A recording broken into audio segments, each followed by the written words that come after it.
What's up, guys? This is Rise and welcome to another video. The Ultra League is in session soon as the league switch happens. In this new season, if you're new to the Go Battle League or if you just forgot, they do switch up the leagues every week or so, sometimes every 2 weeks. They'll vary it up, and the Ultra League 2500 CP limit is soon going to be in session. So we asked some of the top performing battlers at the World Championships what they're going to be running for the Ultra League, so you can get some of the best battlers in the world's opinions on what to run in the Ultra League. Probably the most frequent question I get asked is, Rise, what should I run? What do you think about this team? Well, we got some experts to, or some legends, I should say, to give you their opinions on what they're running. And let's hop straight into it. Lots of teams to go over. I'll give you my thoughts on them. And here we go. Recommended teams by top world's performers. We'll scooch on over here and go down the list. Your 2024 Pokemon Go World Champion Yakai is running Virizion with a Licky Licky safe swap and Drapion Shadow variant as a closer. Let's get that Ultra League badge up here as well. We can put it over in the corner. And this team consists of a Licky Licky that you don't typically see in previous seasons, right? So one thing that we'll see in a lot of these teams is Pokemon that have gotten buffed in this new season, and there's a lot of carryover. A lot of the Pokemon that have now gained a place in the Great League meta are now also gaining a place in the Ultra League meta, which is cool to see. That can be said with Licky Licky, usually running Rollout, Body Slam, Shadow Ball. You could also run Earthquake if you feel like that fits as the moveset.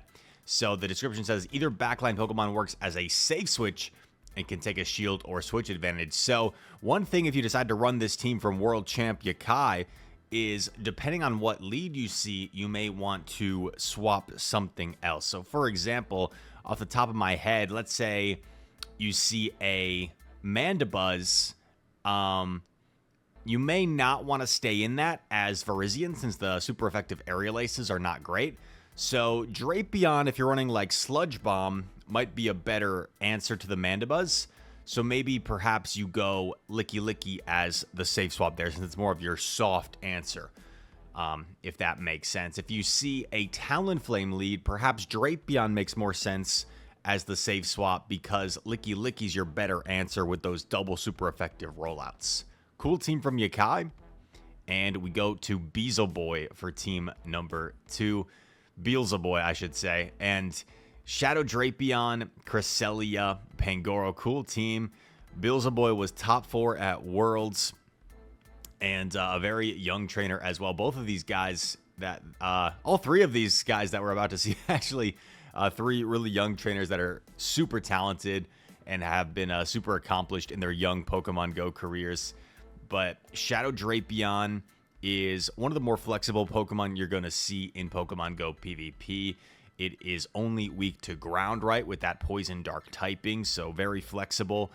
And the description says stall the game by spamming charge attacks and relying on the bulk of Cresselia. Makes sense, right? If you're running Poison Sting, Aqua Tail, as well as Karate Chop, Night Slash on the Pangoro, that is only 4 fast attacks to every charge attack. That is so fast, that is so spammy, and combine that with the great, incredible bulk of Cresselia, you may get some games that go to timer or timeout. So this could be an annoying team to face if you queue up against Beelzeboy. I feel like I tend to queue up against him from time to time in the Go Battle League. So I'll try my best if that happens again to fight against this team here from one of the top trainers from India. And we move on to PvP David. I've had the pleasure of meeting David a couple times now at EUIC and Worlds. And he is running Galarian Weezing, Shadow Feraligatr, and Mandibuzz.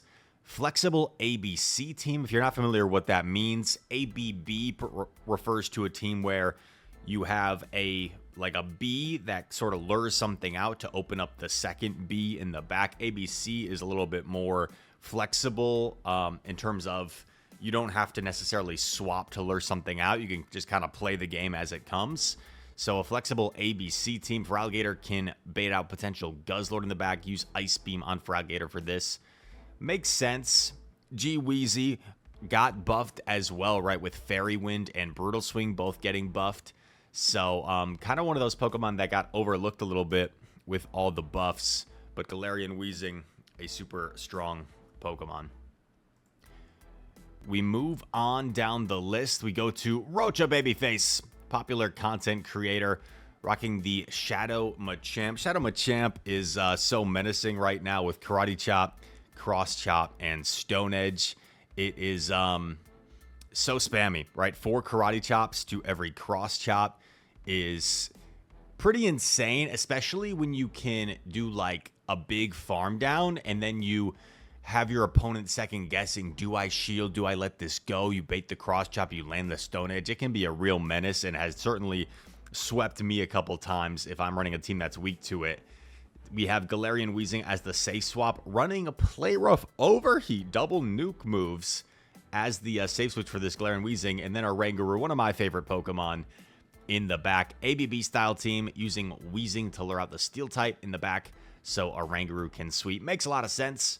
Galarian Weezing, if you lure out something like a Registeel, right, with that overheat, it can fight back quite well. Or you can just sacrifice it, get big farm on Machamp, and try to go to town from there. The C2U, 18 win streak at Worlds. That included yours truly. He knocked me out of the tournament on day 2. Terrific battler. He's running Gastrodon, which I was surprised to even find out got to that high of CP in the Ultra League. But get this, Gastrodon hits 2,500 exactly at level 50 if you excel it. And then Shadow Drapion once again, as well as Shadow Tentacruel, so a ground double poison team. ABB versus grass types. Switch Aqua Tail to Sludge Bomb if a Virizion becomes too popular. That's a nice little note there, nice little tidbit, just kind of reading the meta. And for those getting into the Go Battle League and trying to climb more in the Go Battle League, that's something I found myself. Sometimes the best climbs I have is simply when I'm just making a meta read. I'm seeing a lot of this thing. I'm going to make this adjustment to account for what I'm seeing.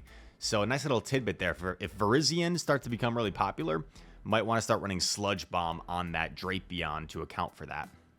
Cool little team there. That's one of those teams where you do probably have to swap out Drapion to lure out like the potential ground type, because if there's a Gastrodon in the back and you stay in with your own Gastrodon, that opposing Gastrodon could like do a lot of damage in the back. So next, Enhoff. She is a tremendous battler as well. She made day 2 at Worlds. Tapu Fini, Malamar, really strong Pokemon this season, and Registeel. Malamar, I've had some fun using in the Go Battle League. Tapu Fini is like Enhoff's signature Pokemon. She heckin' loves Fini, as she likes to say, and both Malamar and Registeel can work as a safe switch, it says. Yeah, I could see Malamar, like, if there's a fairy, getting kind of hard-walled, but the same could be said about Registeel, right? If there's, like, some sort of fighter or, like, ground type. So, yeah, both of those Pokemon could operate as safe swaps. And then with Tapu Fini, I think Nature's Madness is certainly the way to go in the Ultra League. That debuff move allows it to really open up some extra win cons in the Ultra League. And, yeah, lots of flexibility with these Pokemon. Lots of energy generation as well with Psywave and Lock-On, getting to those charge attacks for those back 2 Pokemon. We scroll on down. We have 2 teams left here. Arceus Aurelius, known as the EU Hype Man, but also a tremendous battler in his own right, a regional champion. He is running Galarian Weezing with Shadow Feraligatr and Pangoro. Crunch on Feraligatr for triple dark coverage. Not today, Giratina and Cresselia. That's a funny little note. Yeah, Giratina and Cresselia, Ultra League staples. All 3 Pokemon with play against them, and that's a fun little strategy, right? If you see something that's super common in the meta, just gang up on it, and it really has nowhere to go. I mean, Cresselia is not going to have a fun time anywhere against this team, but certainly has play, right? Moonblast coverage for the Pangoro, Grass Knot coverage for the Feraligatr. But everything can hit that Cresselia. Everything can also hit the Giratina.